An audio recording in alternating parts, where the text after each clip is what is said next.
President Joe Biden will address the nation tonight during his State of the Union address. This will be the first time that he gives this speech in front of a divided Congress. And here to talk about the State of the Union and the president's planned messaging is Barry Burton, professor of political science at UW-Madison. So Barry, what will the president's agenda be with his messaging here tonight? Well, the State of the Union is typically the kickoff of the budget season. The president has the responsibility to introduce the federal budget, and then the Congress will decide how it wants to respond to that. This is a little different environment for Biden because Republicans have won control of the House. So this is the first time he's going to be speaking to a Republican majority. And I think he'll probably try to take credit for some of the successes over the last couple of years, some improvements in the economy, and then lay out a vision for what he would like the budget to look like over the next year. A major issue on the table for both parties is the debt ceiling, which limits how much money the government can borrow. And the country is about to bump into that limit. So he's likely to address that in some way tonight.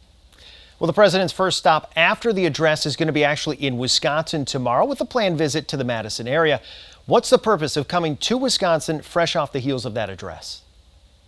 Well, every president does barnstorming after the address to try to make sure that the message resonates and to keep up the news cycle, to make sure there's attention on their agenda. Wisconsin is a key swing state. It's a battleground state in every presidential election.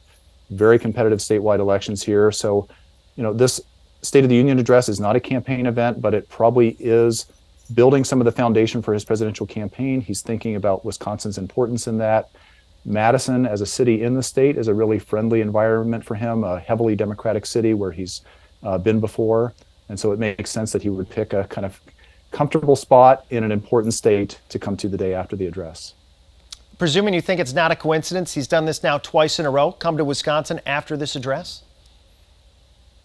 Yeah, and Biden is not the only Democrat or president to do that. I even remember Barack Obama, when he was running for re-election, had a debate and then traveled to Madison the next day.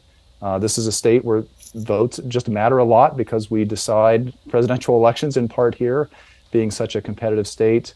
It's a state where maybe the president can even influence elections. We have a Senate race that'll be happening at the same time as his re-election in 2 years.